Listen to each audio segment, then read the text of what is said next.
Please welcome to the stage, Amy D. Thank you. Isn't she beautiful? Tall, thin? I don't like her that much, really.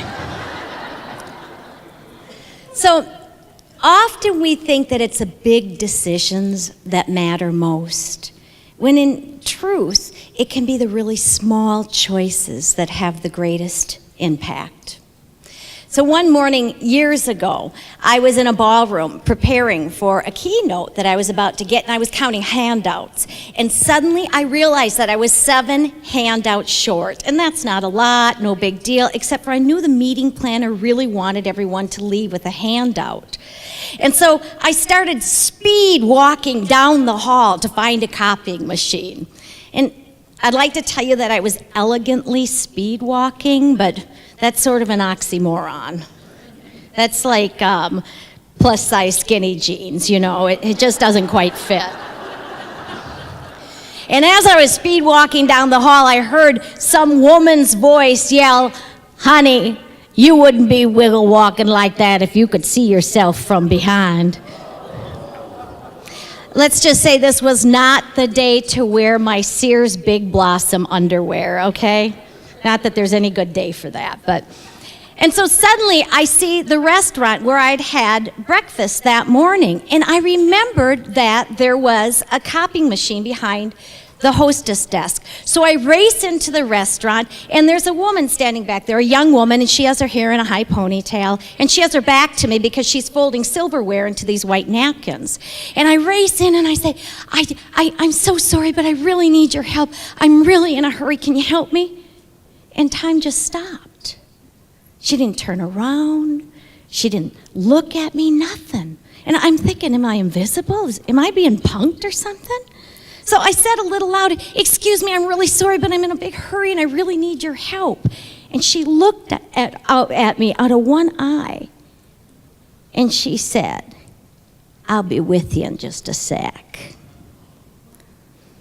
But I just pressed on and I said, "I'm really sorry, but I'm in a big hurry," and I'm speaking down the hall, and I'm just 7 copies short on my handout. And I see you have a copying machine. Would you just make me 7 copies? I'm willing to pay for it. I'll pay you anything. I just need 7 copies.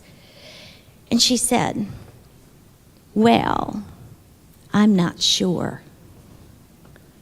And I'm like, "Not sure? Are you serious?" I mean, I wasn't asking her to disarm North Korea. I wasn't asking her to cook a live fish I brought from home. I mean, I was asking for 7 copies. And it took like forever for her to turn around, and finally she turned around with this big fake smile on her face. And she said, "I'm sorry. It's not possible for me to help you." I was shocked. Stunned. I walked out holding the handout to my chest. So here's the problem with her comment. It's not possible for me to help you. It's a lie. It's a lie because you and me and everyone else out there, we know the difference between not possible and possible, but I don't wanna, right? I'll give you an example. Not possible for me to grow a tail.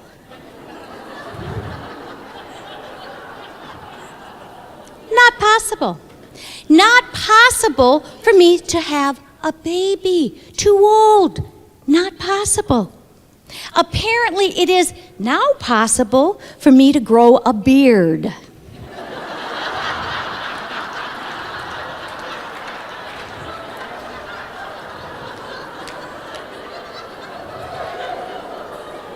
Possible, but I don't wanna. So this girl with the high ponytail is pulling a possible, but I don't wanna. And now I'm in a panic. And I race across the street to the hotel where I'm not even staying at. And I race into the lobby, and behind the lobby desk is this young girl with a high ponytail. And I'm thinking, are you kidding me? What's with the high ponytails? And she's waiting on some other guests, but she sees me rush up. So she turns and excuses herself and turns to me. And she said, "You look like you're in a hurry. Can I help you out?"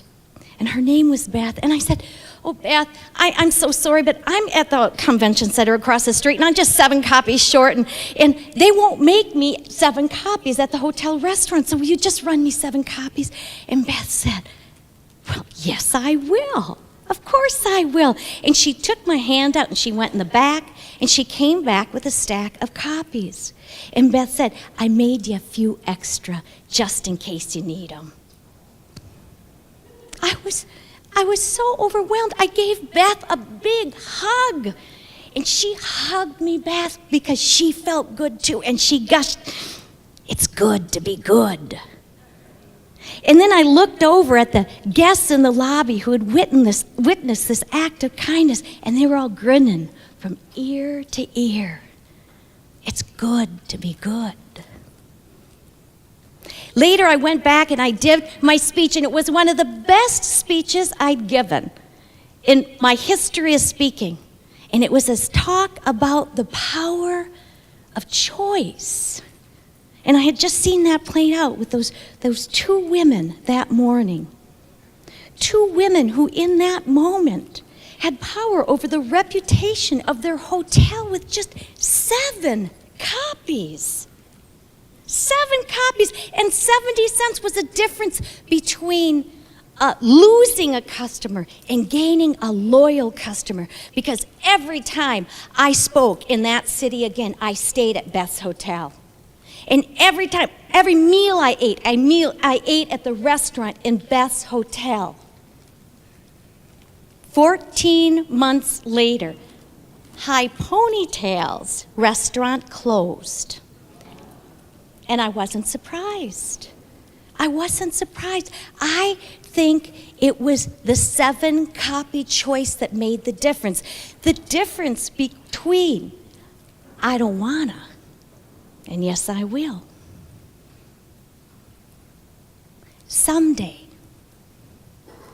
somewhere, you're going to have a 7 copy moment. And will you recognize it for what it is? Will you step into your power to make a difference? And you know, this isn't just about customer service. This is about how you lead. This is about how you follow, how you parent. This is about how you are in this world.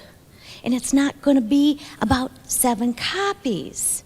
It may be a customer who needs something that you're not selling. It may be a boss who sees something in you that you don't see in yourself.